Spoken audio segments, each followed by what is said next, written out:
Hello everybody, this is Yoko's Anime Reactions, and this is going to be, we're starting Volume 4. However, it's normally called Volume 1 Part 2. Yeah, do you guys think I should call it Volume 1 Part 2 when I put it in the title and the tags, or should I just call it Volume 4? Let me know. Because it is Volume 4 in the series. But yeah, let's see how much I can get done. Prologue. High Priest, the High Bishop is summoning you. Looks like that crushing wasn't enough to kill him. Yeah, I don't think he likes him very much. High Priest Ferdinand sighed and stood up after hearing the report from his attendant, Fran. He left his room with another attendant named Arno, whilst regretfully thinking about how much more work he would have been able to do had the High Bishop remained out of commission for longer. Along the way to the High Bishop's room, Ferdinand passed by the book room and reminded him of Mine, the child who had caused a huge fuss in order to read the books within it. She was the source of his recent headaches, and the reason he was being called by the High Bishop. There was no doubt that he would be confirming what had happened with Mine, and subsequently complaining about it. It was easy to imagine what kind of biting complaints would be coming out of the High Bishop's mouth. Dealing with him was a pain, but as he was technically the highest authority in the temple, Ferdinand had no choice but to go along with it. He rubbed his temples and squashed his feelings of annoyance. Ferdinand was often mistaken for a 25-year-old or a 30-year-old at worst, but he was actually just 20. Huh. He didn't look like he was in his 20s, or seemed like he would be in his 20s. His half-brother often said he lacked a youthful spirit, but personally, Ferdinand blamed his environment and upbringing. Yeah, from what I know about his environment and upbringing, I cannot blame him on that one. It wasn't good. Ferdinand was in a somewhat special situation. He hadn't been raised from birth in the temple, but instead had been raised until adulthood in noble society. He was the son of a mistress, but as he excelled in his studies and had enough mana to work with the Foundation's magic device, he was raised to support his half-brother. They were close enough, but his brother's mother, the wife of his father, was not fond of him, even being relegated to a support role. After the death of his father, her rejection of him became more concrete and forceful. Power-seeking adults supported her, and his own mother could not be relied upon. Well, I mean, if she's a mistress, of course they're not going to be happy of her too, so she can't really do anything either. When Ferdinand began to feel that he was in danger of losing his life, his half-brother recommended that he join the temple. In noble society, joining the temple was equivalent to declaring your retirement from the world of politics. But as the temple also used mana and performed holy rituals, those within it actually maintained a close connection to politics. The temple was run by blue-robed priests and shrine maidens from noble authority, and there was essentially another stratified society within the temple based on the status of their families. Ferdinand's half-brother had jokingly asked him to take control of the temple for him. The current High Bishop was the younger brother of his mother, so his uncle... Ugh. I feel bad for Ferdinand now. Having this guy as an uncle, I feel bad for him. But wait, younger brother? The guy looks old. How old is his mother? And was a problematic existence for them both, due to in part to his arrogance. Ferdinand shrugged his shoulders and said, "Don't make it sound so simple," then joined the temple. Life in the temple was peaceful. There were some people controlling matters of finance, some managing the orphanage, and some keeping tabs on noble society. But aside from pouring more mana into the divine instruments, Ferdinand did not receive any special work. He had so much spare time that he even asked his half-brother to send him some of the books and writing boards he had left at home. He placed several of the books in the book room so that less financially blessed nobles could read them as well. But the blue priests and shrine maidens in the temple were all those banished from noble society. Few of them had any interest in learning. The first to ever want to read the books so much that she burst into tears was the young commoner girl, Mine. Wow. But the days of peace did not last long. The political war came to a close and a mass purging was carried out, dramatically decreasing the number of nobles. To bolster their numbers, kids young enough to attend the Royal Academy were summoned home, then shrine maidens young enough to get married were similarly summoned home. Eventually, there was an order to send any and all priests and shrine maidens with significant mana to the Sovereignty's temple. Ehrenfest's temple now lacked any blue shrine maidens or blue priests young enough to be called home. All that remained were blue priests so weak in mana that the Sovereignty's temple didn't want them. Wow, that sucks. So I'm guessing Ferdinand stayed because, well, he has to keep track of that. He has to keep order here because he's the high priest. The temple lost everyone who had been doing the important jobs, was left Ferdinand to take over. He was young and had only recently joined the temple, but due to the status of his family, he was given the role of high priest. Thus ended his days of peace. High Bishop, the high priest, has arrived. I could have swore that he was the head priest in the anime. Am I wrong? Whatever. The attendant standing by the High Bishop's door opened it at a speed that matched Ferdinand's walking pace. The High Bishop was sitting deeply in a chair and angrily tapping his fingers against his desk. His brows furrowed so deep that his entire face was molded into an anger. Like, what do you expect? He got crushed by a commoner girl. Of course he's going to be pissed. He spoke in a rush the moment he saw Ferdinand. High Priest, what happened to her? After walking to the High Bishop's desk, Ferdinand asked, to whom do you refer, while speaking gracefully like nobles tend to do. To that unbelievably rude brat, of course. Well, dude, you threatened to kill her family and lock her up. Of course she's going to attack. Especially with Mana, of course. The High Bishop stood up and slammed a fist on the desk, shouting like a child throwing a tantrum. Ferdinand had expected this and, under the guise of checking it, held up the wooden board containing his written report in order to block the spit flying in his direction. In accordance with our initial plans, she has entered the temple. We will undoubtedly struggle to perform the dedication ritual without mine. On top of that, what will we do without her if the Knight's Order needs our assistance in the fall? Will we refuse them, saying we lack the mana to do our job? Or will we beg other temples for help until more nobles arrive? The High Bishop had pride as high as the status of his family. He would never ask for outside help under any circumstances. He must have imagined himself bowing to high bishops from the temples of other regions, because his entire head went red with frustration. If not for our lack of mana, I would have that impertinent little girl executed immediately. You will do well not to challenge her directly. If you are crushed by that much mana again, your heart will likely not last. Ha ha. You got your butt kicked by a little girl. Ha ha. Was he so mad that he had forgotten how he had been crushed to the point of being knocked unconscious? Old prideful men never cease to be tedious. So thought Ferdinand as he looked down at the High Bishop, grinding his teeth, and continued his report, explaining the terms he had discussed with mine and her parents. As discussed prior, I prepared a pair of blue robes for her. Likewise, as discussed prior, she will maintain magic tools and be given work in the bookroom which she does so desire to enter. Ferdinand repeatedly emphasized that the terms were all what they had discussed prior to the incident. Perhaps due to his age, the High Bishop had a tendency to conveniently forget what he himself had said. As expected, the High Bishop glared at Ferdinand, helplessly frustrated that there was no room for him to argue. High Priest, you... Additionally, as mine is not an orphan, she will commute to the temple from her home. I determined that this will not be a problem due to the number of blue priests doing the same. You what? Snarled the High Bishop, eyes wide. Once again, Ferdinand had predicted that reaction. I made this decision after coming to the conclusion that she might otherwise ask for a room in the nobles' quarters given her status as a blue robe. It was easy for the High Bishop to understand that letting mine commute from home was better than giving her a room in the nobles' quarters. He nodded with a nasty smile. Naturally, he had completely forgotten that he had suggested throwing her into the orphanage before, but it was too late for him to backpedal now.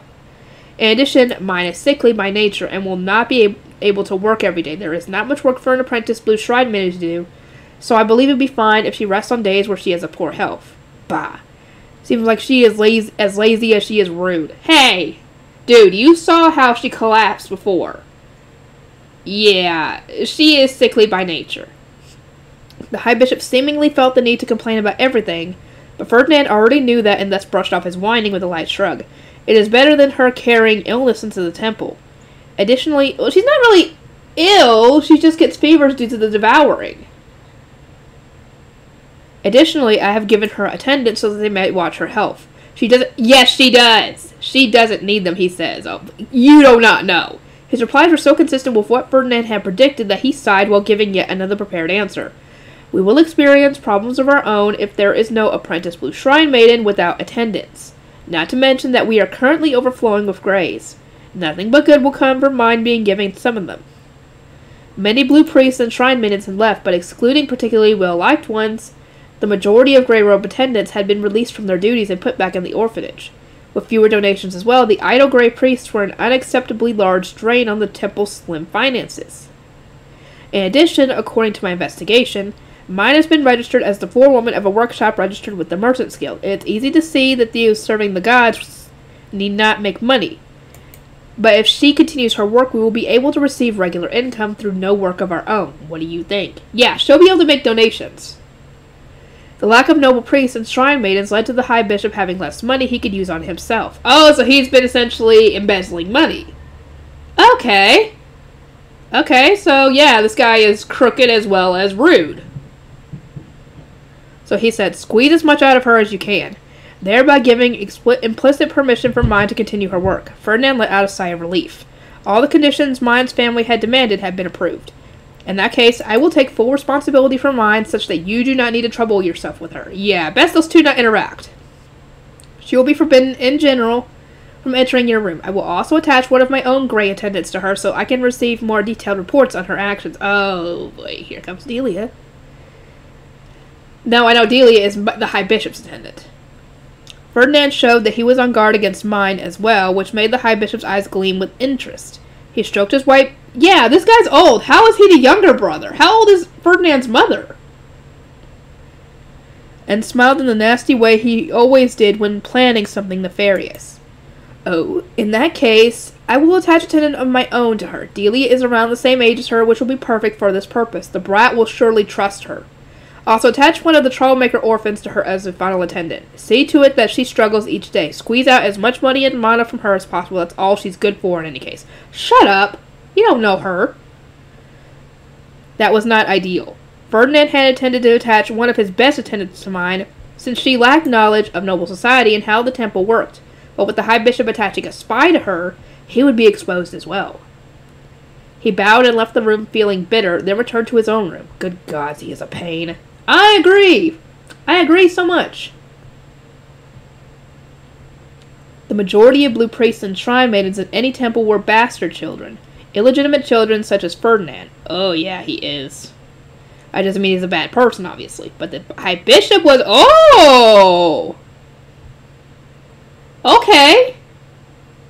So the High Bishop is a bastard as well. Wow. You make acting Mr. All High and Mighty here. High Bishop was a legitimate... Oh, never mind. Never mind. No. I got myself mixed up. Never mind. The High Bishop was a legitimate child and felt pride from his high-status family. The reality behind that, however, was that he had been sent to the temple due to an overwhelming lack of mana despite his heritage. Ha ha. Ha ha. You have a high-status family, but you got disowned. Ha ha. As a result, he had an intense inferiority complex toward those with a large amount of mana, so essentially no wonder he doesn't have like mine. Well, not just that, but the fact that she kicked his ass quite easily.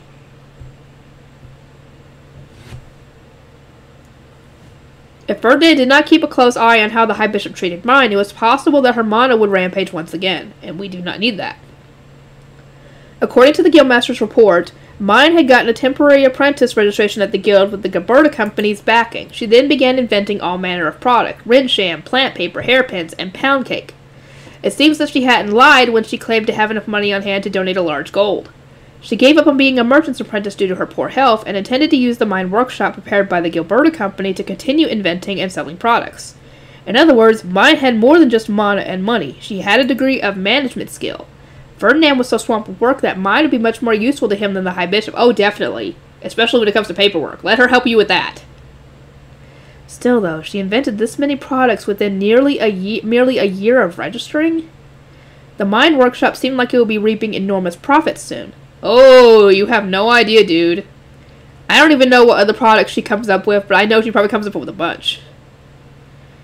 Ferdinand would need to assign an attendant to her that would give detailed reports on her behavior so that he could ensure she would not be tricked by a greedy merchant. Yeah, you're going to have to help Benno keep an eye on that. He looked around at the attendants in his room. He would want an attendant loyal to him, accurate in reports, and highly patient to serve Mine. The attendant would also need to deal with the annoying spy the High Bishop would attach to her.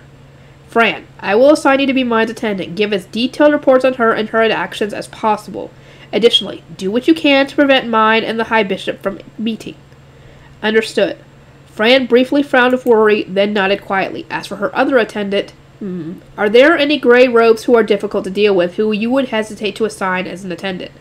I need to implement at least some of the High Bishop's input for appearance's sake. As he thought about it, Fran's eyes wavered, then lowered to the floor. Arno, the attendant that Ferdinand had brought with him to the High Bishop's room, threw out a helping hand. What about Gil?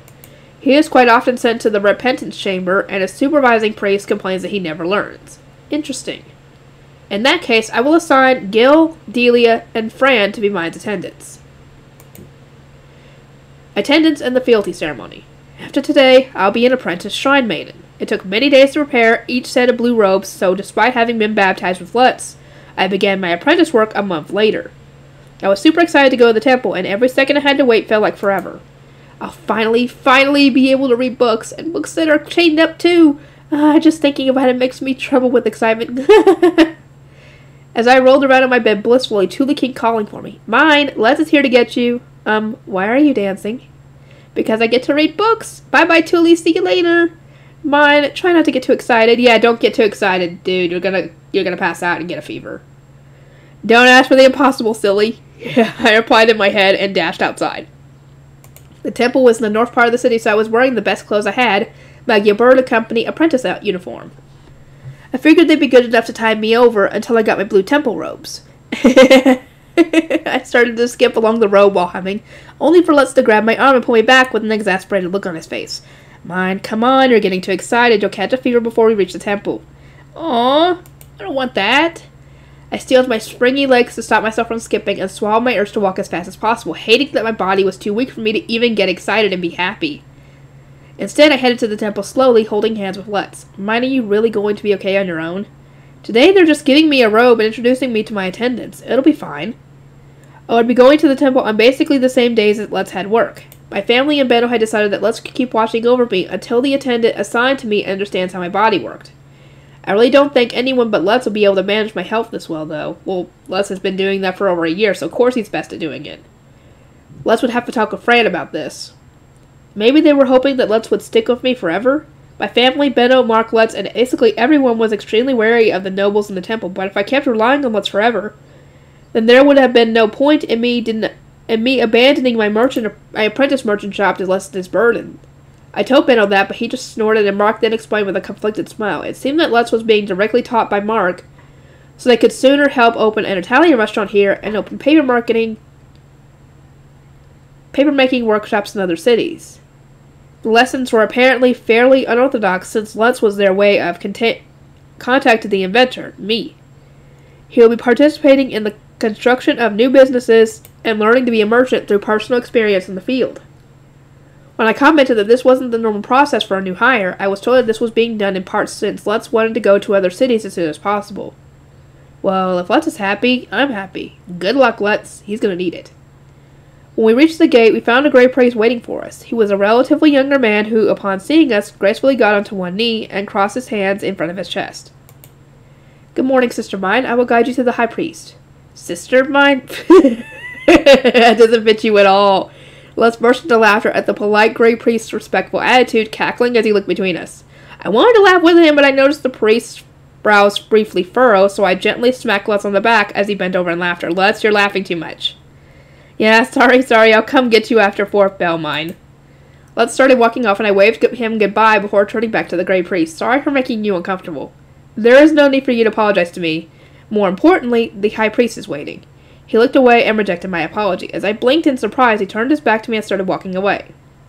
The gray priest's wooden shoes drummed against the white stone hallway as he walked. Nothing else broke the heavy silence that weighed on me as I speed walked to keep up with him. After turning a corner in the hallway, I began hearing something other than shoes. I looked up on instinct toward the sound and saw some girls cleaning the hallway. They were Grain Shrine Maidens that hadn't been present at the baptism ceremony, and they didn't look very clean. Not because they were cleaning or because their clothes were dirty either. They just had a dirtier atmosphere to them than the gray priest walking in front of me, perhaps due to having worse hygiene or bathing less in general. When they saw the gray priest, they stopped cleaning and retreated to the walls of the hallway before lowering their eyes. Is that a show of respect or something? I was hidden behind the gray priest, judging by the Shrine Maiden's look of shock after noticing me, which made it clear they weren't doing that for me. Seeing that there was a status atmosphere within the orphan gray priest as well made Unease spread through my chest. I really had stepped into a world with an entirely different power balance than my own. I had never interacted with nobles in my prior lifestyle. Everyone lived in basically the same situation, and even after I started dealing with a rich merchant, he treated me as an equal thanks to the value of my products. But will I be okay here? Am I going to make a huge mistake and mess up everything since I'm not used to class-based societies? My anxious footsteps echoed throughout the quiet hallway. I now knew that I had stepped into a world I couldn't imagine, even with my experience from my Irano days. High Priest, I have brought Sister Mine, said the Grey Priest. I was so not used to being called Sister Mine that it felt like he was talking about someone else entirely. I was a kid and a commoner, nobody special, but now an adult Grey Priest was respectfully calling me Sister Mine. It felt so weird that it made me uncomfortable. But since I was going to be given blue robes and treated like a noble here, I couldn't ask him to drop the sister and just call me Mine. I would just have to get used to it. Excuse me, I bowed my head a little bit out of habit as I entered the High Priest's room. For some reason, there was a simple altar in the middle of the room. I could tell at a glance that it was a simplified version of the multi-step altar covered in statues I had seen during the baptism ceremony. On the top of this 3-step altar was the black cape and golden crown that decorated the statues on top of the actual altar. On the second step was a staff, spear, chalice, shield, and sword. The first step had flowers, fruit, bells, incense, and so on, with the pair of blue robes carefully folded on by the side. There was a blue carpet rolled out in front of the altar, which made it hard not to think about the baptism ceremony prayers. This altar hadn't been there when I last went to the High Priest's room. As I stopped in the doorway and began digging through my memories, the High Priest paused his work to stand up and walk in front of the altar. Come here, Mine. I hastened over to the High Priest. He looked down at me with his light golden eyes, and after a sigh, looked at the altar. Under normal circumstances, you would vow to serve the gods in the temple before the altar in the High Bishop's room, before being bestowed your robes. But as he does not want you to enter his room, I had another one built here as soon as possible. Sorry for making you do that. Thanks to me getting ticked off by the High Bishop's arrogant attitude and cruelty, my mana had gone crazy with emotion. Personally, I felt better afterwards, but it made sense that the High Bishop would hold a grudge against me for crushing him with my mana. Yeah. Not to mention that he already looked down on me for being a poor commoner. With the highest authority in the temple already hating me, with no chance of forgiveness in sight, I was probably in a pretty bad situation. As I started to wonder if I had a hard life ahead of me in the temple, the High Priest shook his head. You need merely avoid meeting the High Bishop wherever possible, so as to not add fuel to the fire. The High Priest knew the High Bishop a lot better than I did, so if he said I should avoid him, I probably should. I nodded in reply. I didn't want to go out of my way to see him anyway. Now then, let us begin the fealty ceremony. The High Priest picked up the incense burner by his chain, and swung it gently like a pendulum. Smell wafted out of it and into the air as it swung, filling the room with a calming scent.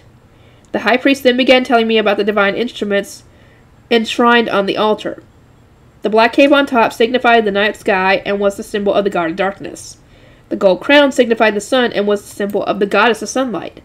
The betrothed gods were known as the king and queen of the heavens, so they were at the top of the altar. Makes sense. The staff on the second step was the symbol of the goddess of water, melting snow and ice into running water.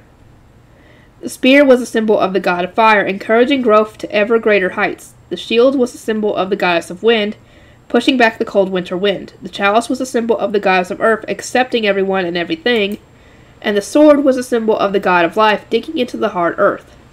The bottom step had offerings for the gods, plants symbolizing fresh life, fruit celebrating growth, cloth reflecting faith, and so on. The divine color of spring is green. It is the color of young life, sprouting after the harsh winter. The divine color of summer is blue. It is the color of the tall sky that life strives for. The divine color of autumn is yellow. It is the color of heavy wheat and boundless fruit ripening. The divine color of winter is red. It is the color of the furnace, lessening the cold and granting hope. Oh, okay. It seemed that the color revered within the temple changed according to the season. The cloth on the altar, the carpet, the ornaments worn on top of the blue robes, and so on, all had the color determined by the season. Now your vow. The High Priest, facing the altar, knelt on the carpet with his left foot planted forward and forming a right angle. He then crossed his arms across his chest and dropped his head. I made the same pose beside him. Once I was done, he continued, repeat after me.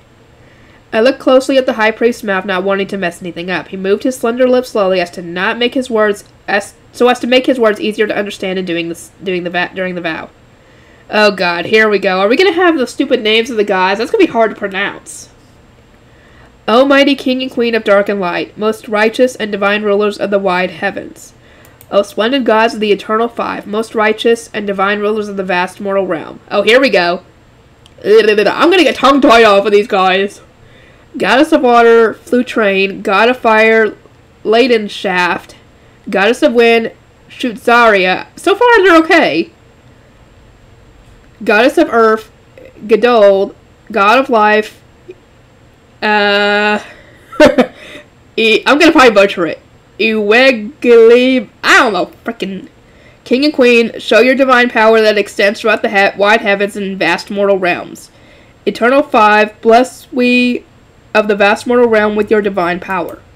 In eternal gratitude for your heavenly powers, I shall worship thee for eternity. I shall live with a just heart, a calm heart, and a resolved heart. I shall have faith in thee as the true and just gods. I vow that I shall protect thee, gods of nature. I shall thank thee and shall prepare offerings for thee. I looked up at the high priest, having repeated what he said word for word. He nodded, apparently pleased with my performance, before standing up and looking at the great priest by the wall. The priest closest to the altar moved silently, picked up the blue robes off the bottom step of the altar, and handed them to the high priest. Blue encourages growth. It is the divine color of the god of fire. It is the color of the wide sky where the king and queen rule. I give these robes to you, she who worships the king and queen, she who swears to grow as the years go on. I was given the robes, then changed into them by an apprentice shrine maiden. The blue robes were easy to put on. They slipped over my clothes from above and had to be tied on only with a sash by my waist. I could wear whatever clothes I liked beneath it, and during rituals or ceremonies I just had to put on various religious ornaments on top of them. Mine, honorable apostle sent to us by the gods, we welcome you among us. The high priest bent his knees and crossed his arms in front of his chest. I copied him and crossed my arms too. I am deeply grateful that you would welcome me. Then let us pray. It was so sudden that I didn't know what he meant. With my arms still crossed, I tilted my head in confusion, his brow furrowed in frustration at my poor comprehension. You learned the method of your baptism ceremony, did you not? Oh, not click my head. Not that again. You're gonna make her laugh. Oh, the click of my pose. That's right. Now that I'm in the temple, I will have to do that every day pretty much. Well, I hope my sides will be okay. Memories of my sides getting destroyed at the baptism ceremony passed through my mind, but I shook my head and tensed my stomach so I wouldn't burst into laughter. The high priest's doubting eyes pierced me, making it clear he was about to question whether I had forgotten what to do, so I began praying. Praise be to the gods. It was surprisingly difficult to maintain the glycoman pose. I had to carry my whole weight with one leg while staying balanced. Unable to make a beautiful glick pose, like the priest at the ceremony, I swayed side to side in a fairly unsightly way. That won't do. You will one day be participating in the spring prayer. What good is a shrine maiden that can't pray? Learn to pray before the next prayer ceremony. I'll do my best. Oh, that has to do with balance, dude. I don't have good balance. I wouldn't be able to pull that off. The high priest sighed, shook his head, and looked at the gray priest lined up along the wall.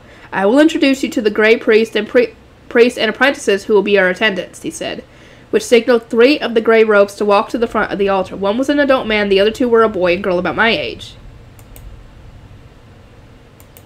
Yeah, Gil does not want to be there at all.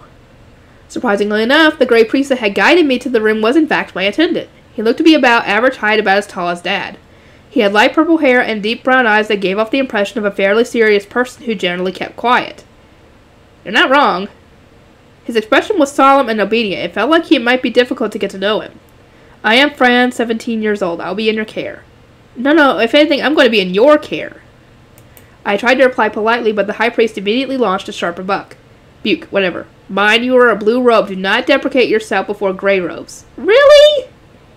Well, she technically is going to be in his care. He's supposed to take care of her. Sorry, I'll be careful. I didn't get status-based societies. My life experience wouldn't help me know what was good or bad to do here. I would need to claw my way to understanding my environment just like I had after first becoming mine. As I was struck with worry, I saw an attendant who seemed like he would be an even bigger concern standing in front of me. He was roughly as tall as Lutz, but perhaps due to not being fed enough, he had a nasty look in his eyes and seemed unnaturally thin. He had dirty blonde hair, and although his eyes looked black at first, a closer look revealed purple eyes. My first impressions of him was that he looked like a little punk. To be honest, I wasn't too good at dealing with people like him. In my Arano days, I stayed holed up inside my room reading, and in my mind days, I'm stuck in bed with sickness all the time, so I was a shut-in through and through. Violent, or rather rough boys full of energy and nasty things to say were just not people I wanted to be around. I doubt that we'll ever be able to be friends. Well, you guys have to get to know each other first. I thought to myself while looking at the boy. He was blatantly looking at me over to from head to toe as if appraising my worth. I'm Gil, 10 years old. You're supposed to be my master? This sucks. You're a friggin' little kid. What? Are attendants supposed to act like this? No. He's not around your age. He's 3 years older than you. Well, closer to your age than Fran is, but still. Surprised by his mocking look and nasty words, my mouth flapped open and closed. Once again, the high priest launched a rebuke, but not at Gil, at me. Mine, Gil is your attendant. You must reprimand him when he behaves improperly. Me? Who, if not you, his master? He's saying that like it's really normal, but what does he expect me to do? This kid doesn't seem like the type to care about what being scolded. Could you be a little more polite, huh? Are you friggin' stupid? The high priest was shaking his head with a critical look on his face, but really the fault here was in whoever selected Gil to be my attendant. That would be, the high bishop. No, technically, no, the high priest was the one who technically picked him. My stomach fell when I realized that him being a chosen was likely an act of harassment. There was no doubt that Gil had been selected to spite me. Yep. It was hard to imagine that Gil would ever be an obedient servant, someone who had practically forced him onto me, a commoner, so they didn't have to deal with him themselves, while simultaneously making life harder for me.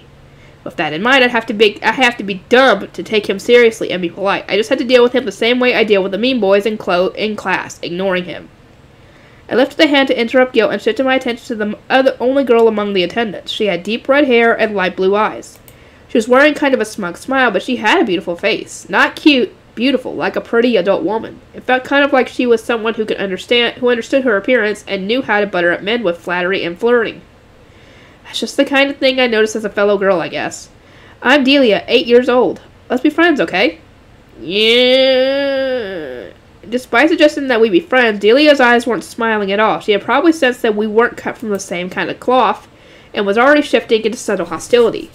But still, the brightly smiling Delia seemed to have the high priest's silent approval. He didn't launch any rebukes this time. Well, because she's being polite. And not being rude. None of the attendants seemed friendly at all. Well, Fran is probably the most genuinely friendly. I wouldn't count Delia on that one. And it was hard to imagine things would go well with even a single one of them. Just being near them would probably be exhausting. High Priest, I lived without any attendants up until now, and even without these three, I can know it is the duty of Blue Robes to have attendants. These attendants were hand-selected by the High Bishop and myself. Now that you have worn your blue robes, you must act like a proper master, one suitable for their loyalty. I see, understood. So, I can't say I don't want them. I don't even have a choice here. I feel like my life as an apprentice shrine maiden in the temple is already falling apart. Okay. Okay, good. It fixed itself. Good. Good. It's not the 4,000 thing. I don't know what the frick that was about. Okay. Let me see how far have I gotten, because I only have a limited amount of time to record. Okay. This is going to have to end off here, guys. I'm sorry I didn't make it longer, but I have to be at work at 2:30, and I still have to edit this and upload it. And it's already 1 o'clock, essentially. So I'll have to see you guys next time.